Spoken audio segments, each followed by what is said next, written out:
Hello, my name is Danielle Vega, and you're watching The Haunted Spooky Hour.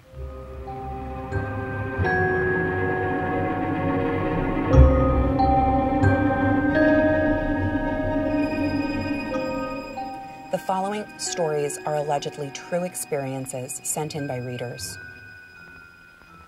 Steele house cast a dark shadow over the grass. Its broken windows were like deranged eyes. Its sagging porch, a weird, lopsided grin. MARIBETH stared at it, goosebumps crawling up her skin. Don't be a baby, she told herself. It's just a house. But it wasn't just a house. It was Steele house. MARIBETH used to hold her breath whenever she had to walk past the vacant, overgrown yard. But she was 9 now, and that was too old to be afraid of a dumb house. Still, she crept along the very edges of the grass, careful not to put even one toe under the shadow of the house. Babyish or not, she thought if she stepped into the shadow, the house might see her. But this was the fastest way to get home, so she walked quickly, not even looking at the house. She was almost past the cellar, close to the place where Steele house's dead yellow lawn turned into her house's nice green lawn, when she heard a small, frightened meow. MARIBETH froze. A heavy feeling settled in her stomach. She looked at the cellar. That had sounded like a kitten. Mew.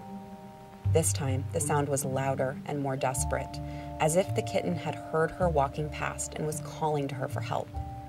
MARIBETH chewed on her lip, not sure what she should do. It sounded like the kitty was trapped. Just a dumb old house, she told herself again, and then, quickly, before she got too scared, she grabbed for the cellar doors and, grunting, struggled to pull them open. No kitten came bounding out. In fact, MARIBETH couldn't see anything in the pitch-black darkness. Mew, she heard once more. The sound echoed through the cellar. MARIBETH crouched down at the top of the stairs and reached her hand into the darkness. She was still wearing her church tights, and dirt smudged up the knees. Her voice shook a little as she called, "Here, kitty kitty. I'm not going to hurt you." She knew only part of the story of Steele house. Some people died in there a really long time ago, and now no one would live there. Her big brother Kyle and his friends sometimes rode their skateboards past the house and dared each other to throw rocks through the windows while shouting, "Who's afraid of Steele house now, suckers?" Only they didn't say suckers. They said a word MARIBETH wasn't allowed to repeat, but they never went inside. Kyle was too chicken. "Kitty." MARIBETH leaned as close to the doorframe as she could without going in. She could see the top few steps into the cellar, but everything else was dark. She braced herself. Just because Kyle was too chicken to go inside didn't mean she couldn't. She thought of how impressed he'd be when she told him what she did, and she hurried down the stairs before she lost her nerve. The air grew very still around her, as though the house was holding its breath. MARIBETH walked past a wall of shelves filled with old green bottles, the labels long since worn away, and stopped in front of a wooden trunk with a broken lock. A doll sat on top of the trunk, slumped against the wall. Its eyes had been plucked out of its face, and there were gouges around the empty sockets. MARIBETH turned away from the doll, eyes straining against the darkness. "Kitty," she called. It smelled like wet jeans and trailer park dogs and something gone rotten in the garbage, almost like something lived down here. MARIBETH held her nose closed with 2 fingers. Her heart started beating faster. Outside, the cellar door rattled in the wind. I should go back, she thought. It was cold and her skin felt itchy and shivery. She could feel something down here with her, something bad.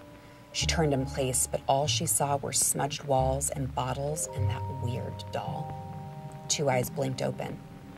"Kitty," MARIBETH whispered, moving toward the eyes. They were shiny and yellow. She lowered herself to her knees and leaned forward. The yellow eyes blinked. "Come here," she murmured, reaching out her arm. A boy's voice drifted down the stairs. "Hey, is there someone down here?" MARIBETH's heart sputtered. She jerked her hand away and spun around so fast she twisted her ankle. Pain shot up her leg. The yellow eyes shifted back into the shadows. "Who's there?" MARIBETH shouted, tears tickling her eyes. Her ankle hurt a lot, but the fear was worse. It felt like someone had grabbed hold of her lungs and squeezed. She pressed herself all the way against the cold cellar wall. The stairs creaked.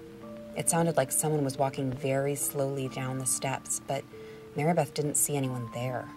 A moment later, the scent of cologne wafted through the cellar. Her nose itched.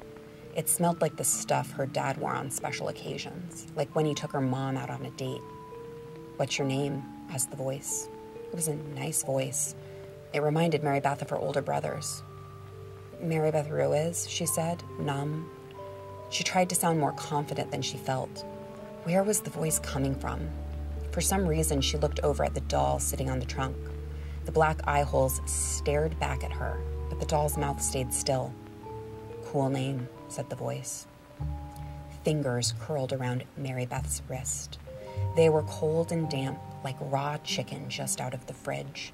MARIBETH looked down at the fingers, but there wasn't anything there.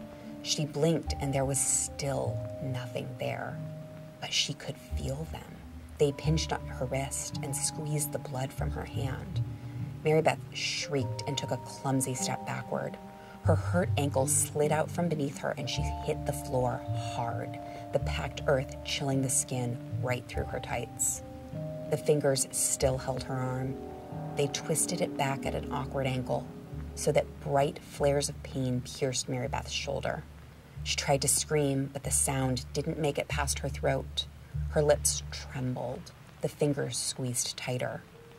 The cologne scent became sweet and stronger. It clogged MARIBETH's throat, making it harder for her to scream. "You'll pay for what she did," the voice crooned in her ear. MARIBETH opened and closed her mouth, lips flapping like a dead fish. A ragged, desperate sound finally clawed up her throat, but the walls were thick, and she knew no one would hear it.